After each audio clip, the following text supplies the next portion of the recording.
Former Denel chairperson Daniel Mancha has dismissed claims that his appointment to the arms manufacturing company was to pave the way for a project in India.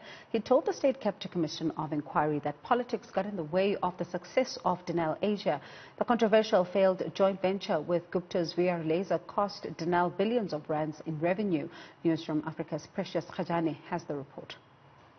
Former Denel chairperson Daniel Mancha told the State Capture Inquiry that he was not at the commission to justify decisions made by the board he led between 2015 and 2018, but rather to correct claims made by other witnesses. During his lengthy testimony, Mancha sought to explain that his board's decision to venture into the Asian market was something in the pipeline a decade before his appointment. Denel partnered with Gupta-linked company VR Laser in 2016 to establish Denel Asia.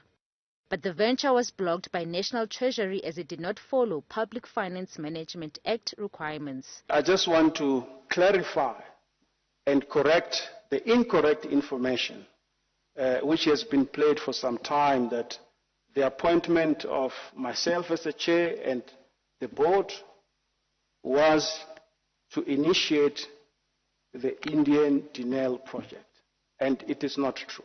The project was there before we started. Sometimes politics overcome a business case.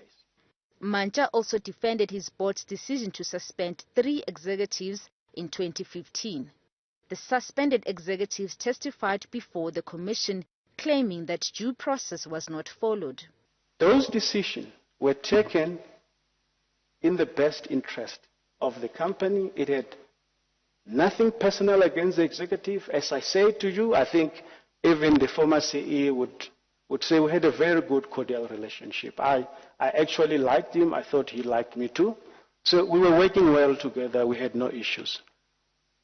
But the facts were such, a decision had to be taken and he had to be suspended. Responding to a statement by former Denel Group CEO Riaz Saluji that Tony Gupta attempted to offer him a bribe after a meeting at the family's Saxon World home, Mancha said he had no knowledge of this as chairperson of the board. It is my concern, irrespective of anyone, for officials of public entities to accept bribes. I'm completely against that. So if indeed a situation like that had occurred, of course I'm concerned about it. Mancha is yet to complete his testimony before the commission. For Newzroom Afrika on Channel 405, I'm Precious Khajani.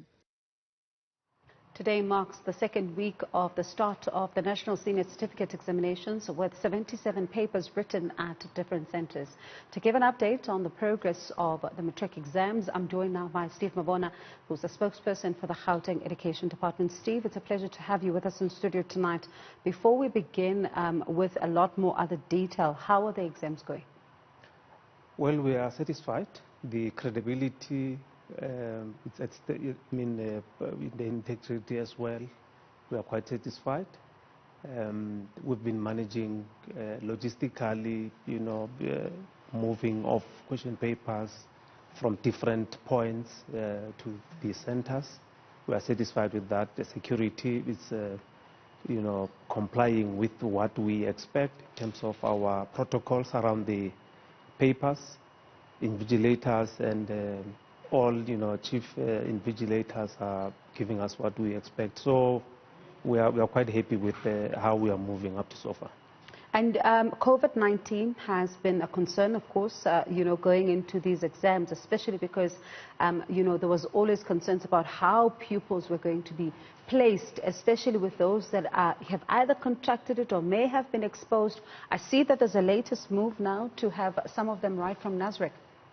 Indeed, you will remember that the first day we recorded 2 cases, and we managed them. We observed our protocols and made sure that the Department of Health officials and our officials worked together to administer the writing, because they were utilizing our isolation rooms, and they managed to write there. But subsequently, we now have 9 cases And the Department of Health felt that we really need to mitigate on making sure that we don't perpetuate the transmission of the disease. We must allay fears. Even those that are writing in the exam centers, they must not look at the other candidates to say there might be a problem for them. Invigilators as well. So decision was taken that all candidates that tested positive, they will be managed at the NASREC. We are starting on Sunday with the process of quarantining. So that's why we've called upon parents to say they need to interact with the principals so that we facilitate the process of transporting them to NASREC, because we're going to be utilizing EMS just to make sure that we know and account for all of them.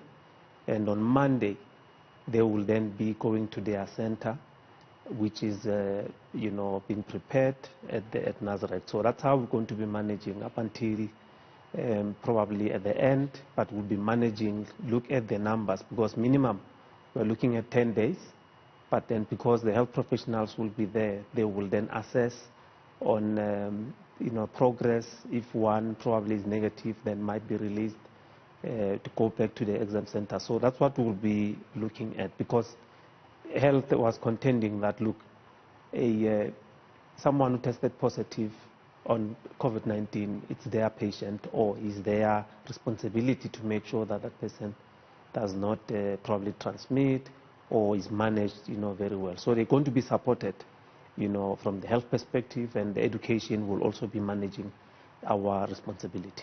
Talking about support, how big of a challenge has COVID-19 been, particularly among pupils? Because we have seen even some adults are still battling with anxieties, and certainly when you do have them now going to NASREC, and they might have some anxieties around the exams and the process and everything else, and even those that are writing from the various centers, what have you put in place to ensure that you also deal with the anxieties around the pupils?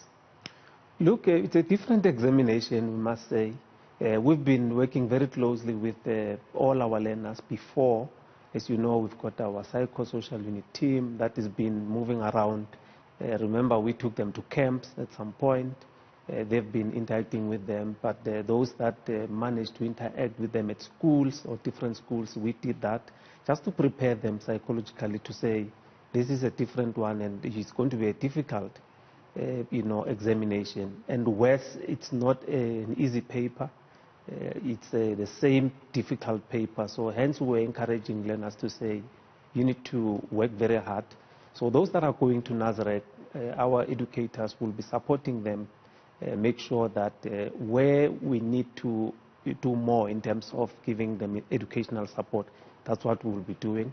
But then health will also be supporting them, when coming to the health necessities. But it is a difficult one, and we will always pray for them, and we hope that they will do well. Remember, we said we don't have a target for a pass rate.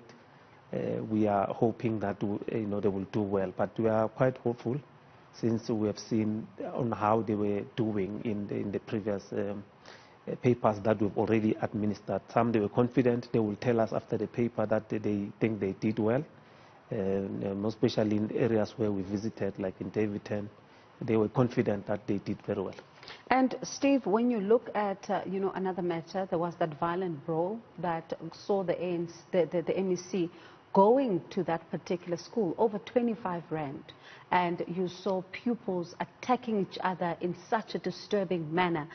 What punishment? I know that we're talking about disciplinary measures that the school is going to be meeting out here, and to try also give assistance in a psychosocial manner to those that were involved in this. But what punishment can really be given to such pupils as they commit these acts? Because you have to play very carefully here, especially because you need to also rehabilitate while at the same time meting out such punishments. That's why we contend that we need to make an input into the Act, because the Act is very strict and says even if one transgressed, but if you decide to expel, you need to place that child at the next school, then it gives you, limited in terms of your days, probably 7 days or odd. You need to make sure that you place. But our argument is that you can't, shift the problem. It's more like we are shifting the problem from one school to the other.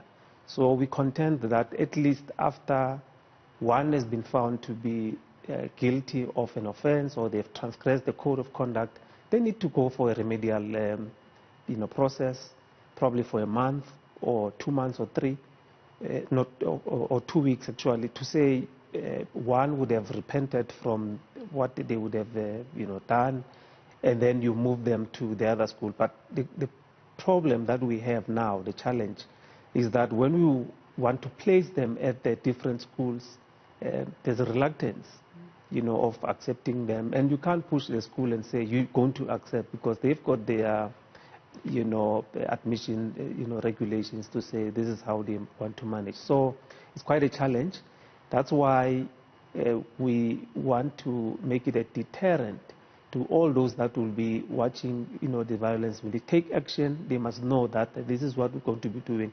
If we expel, you know that you're going to struggle to be placed at another school. So probably that will be a deterrent. But, parents are parents. Some, they will, open cases with the police. And then you need to manage that outside what is expected of you. It becomes a bigger thing. And we just want to, encourage the parents. Let's talk to our children. Let's remind them on what is it that they're going to do at school. And if they are, they feel that they are angry or something wrong that has been done to them, they don't need to resort to violence, because violence does not assist. Instead, they get into more trouble than what they would expect. Certainly, it does look like, it's going to be quite a busy few weeks for the department, as, you're also trying to curb the further spread of COVID-19 while also ensuring that, the exams are written in a safe manner. But certainly, thank you so much for coming through tonight. That's Steve Mabona there. He speaks for the Department of Education in Gauteng. Let's